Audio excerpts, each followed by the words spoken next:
one man, locked entirely to the wilderness. He will have to battle and beat some of RuneScape's toughest monsters.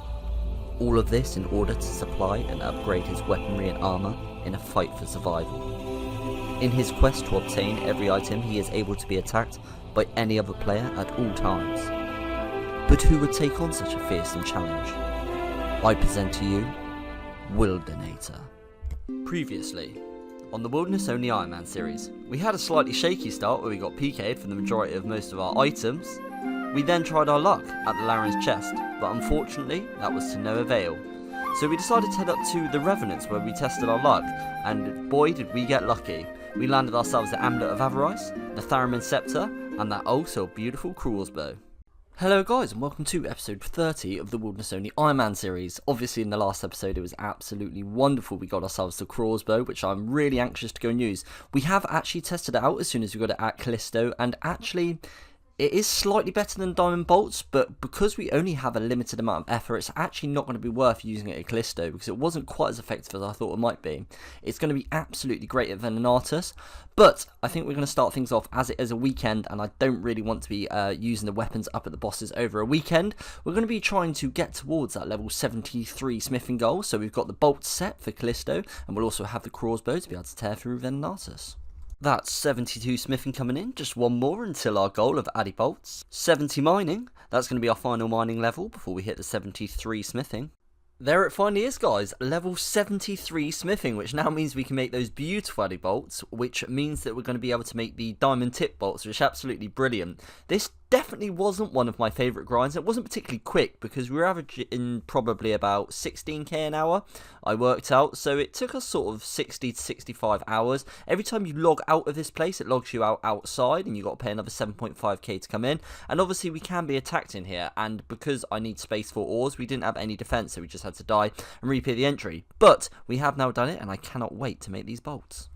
So in terms of actually making the bolts, we have plenty of supplies, tons of supplies. So we've got nearly 1,000 Addy bars. That's from killing Aviant seeds for the anti-poisons and also from Revenant. We've got loads of rubies, which we can make into ruby tips. We've already made loads of diamond bolt tips, and we've got surplus amounts of diamonds. So ammo for Krystilla really shouldn't be too much of a problem right now.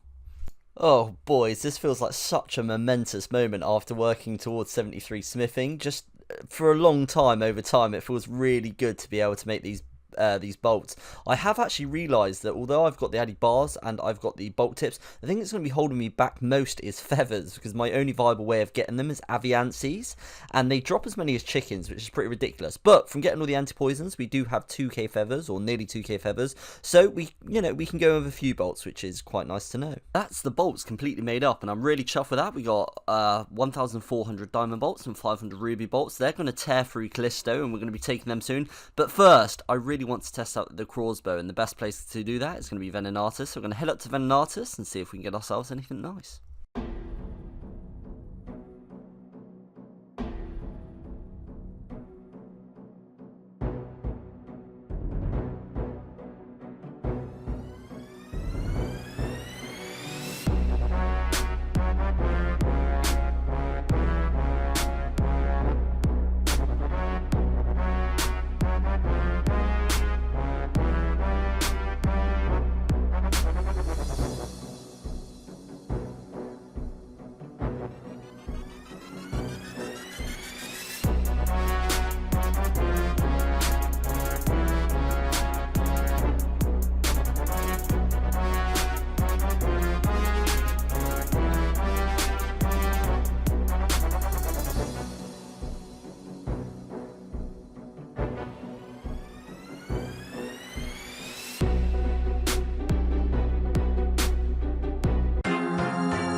And I think with that death at the end there, that's going to be a nice place to leave it. But I really enjoyed it up at Wildanator. It was really good, and the kills are so much quicker. We've gone from like 15 to 20 minute kills to like 5-minute kills with the crossbows. That's really, really nice. Something that I'm really pleased with is the antidote pluses, because before our best thing for Scorpio was just normal antidotes or anti-poisons, and they were a real pain because they only lasted a couple of minutes.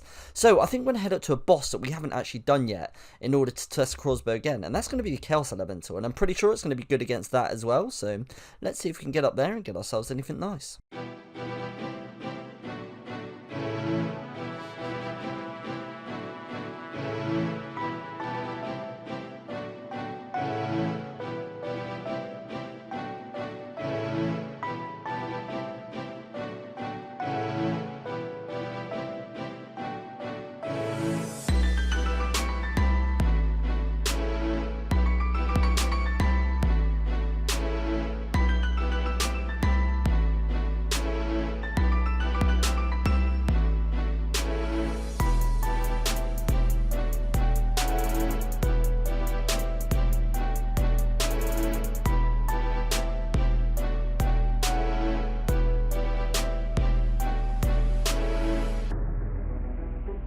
absolute 1,000,000% bullshit.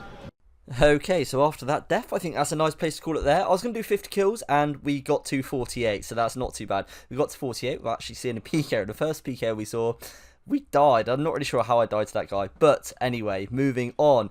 The strength potions, super strength potions, they're going to be really handy against Vetion. So that was quite a nice drop that I hadn't actually forecast, hadn't really thought about. I looked at the drop table, but it wasn't something that crossed my mind.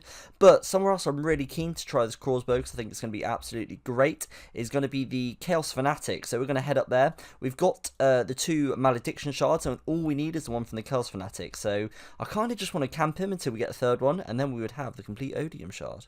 This crossbow has been absolutely great, and even using it at Venenatus and Chaos Elemental, although it is absolutely brilliant at both, I just think it's the best at the Fanatic. He's still got an actually really good defense for a demi-boss, and with the magic shortbow, these kills took ages, but this crossbow absolutely tears through this Fanatic. And as you can see, we are just about to get our 200th kill on this Fanatic.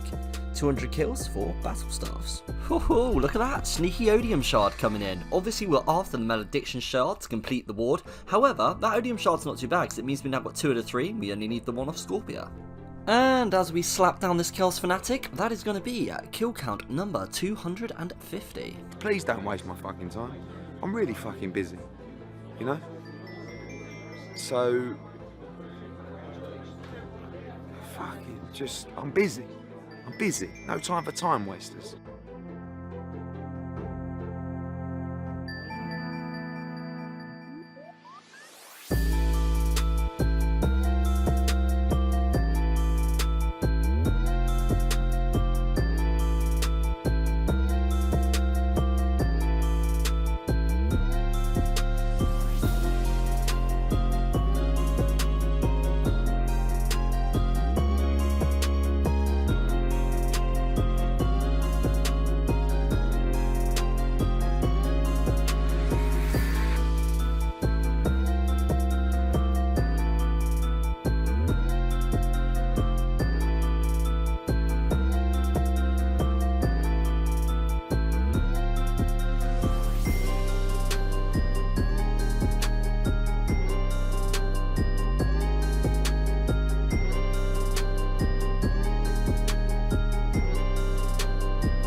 Oh, yes, boys, and there it is, the Malediction Ward. Very, very happy to knock out that item. That's really, really cool. And obviously, we're just 1 shard away from the Odium Ward. I want to test this bad boy out, so we're going to take it up to the Lava Dragons. Before all the madness of last episode, we were planning to head up there. We want to be getting ourselves Runite Bolts primarily, so we can make the Honest Bolt tips to make ourselves some cash, because we have literally none. But also, the Lava Dragon Bones are absolutely beautiful to be raising that prayer level. We did a couple of trips up at the Lava Dragons. We got 44 bones. We actually got 210 Runite Bolts, so we're doing alright. So we can make quite a few of these now, which is going to be a nice amount of cash. I want to make all of these and alch them alongside the steel plates, and also use all the bones. I'm not going to go up for any more, just because the guys that killed me jumped in the CC and started. Yeah, they got very excited. They killed me, which is fair enough. You know, each their own. 3 max mains killing someone. I'm not sure why they got so excited, but that's okay. You know, it made their day. So rather than have them just hunt me down, we're just going to work with the ones we've got, make a bit of money. Probably do some agility with it and get that prayer level up.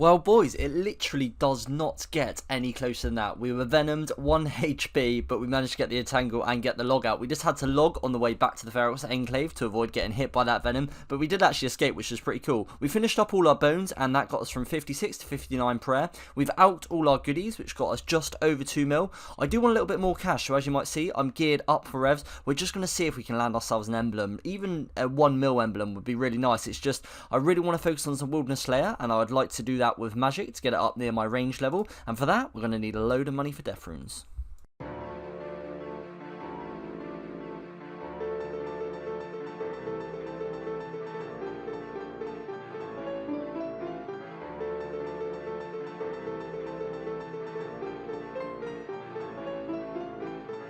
And as always at revs, I seem to make a stupid mistake, and I've got into a battle with about 1 million in the looting bag, and I haven't got any prayer restore with me. So let's see how this one pans out.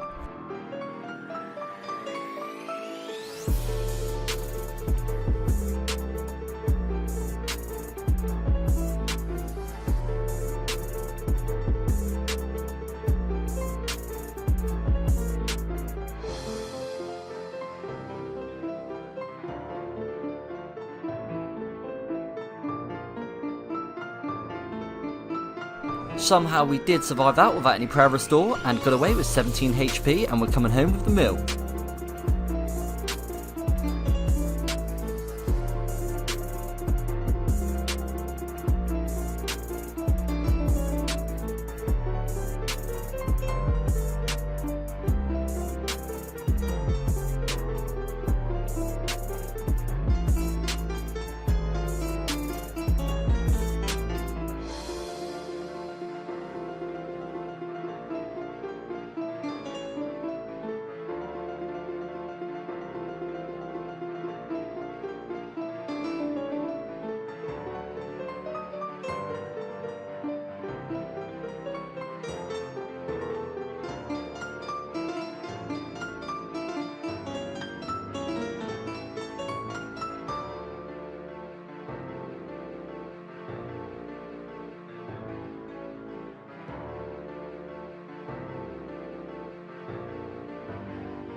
Well, I hope you guys enjoyed that Rev montage, but we are going to have to leave Revs there. I really want to get an episode out, and we have done a ton. We got to 92 range, and then all the way from level 92 to 93 at Revs, and we just didn't land ourselves a money end, but I really cannot complain because I've had 2 wilderness weapons. But we are now up at over 8k Revenants KC, so that means we've done over 2k Revs in this episode, and I just wanted to go there towards the end of the episode, and it ended up being a huge portion of it, just because I wanted the money. So next episode, we are going to focus on making a little bit of money, not at Revs, we're just going to make a little bit of money, how we know is going to be consistent, and then we're going to be smashing on with some Wilderness Slayer.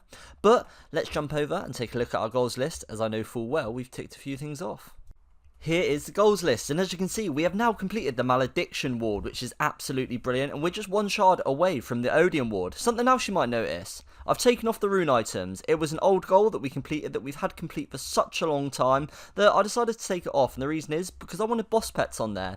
We have one of the boss pets. Obviously, these are super rare, and I just used the little chat heads rather than the boss models because we got that for the boss kills. I just thought it'd be pretty cool to have on there, something to show our boss achievements. Hopefully, soon we'll be able to get ourselves that Odium Ward and keep on ticking things off within this spreadsheet, but I'm really happy with how things are going. The last video got absolutely insane support. Thank you all so much for the views, the likes, the comments. It really does mean a lot. If we could hit anywhere near what last video got, I'd be absolutely chuffed to pieces. I really hope you guys are enjoying this series. I'm getting a load of good feedback, and until next time guys, thank you all for watching and goodbye.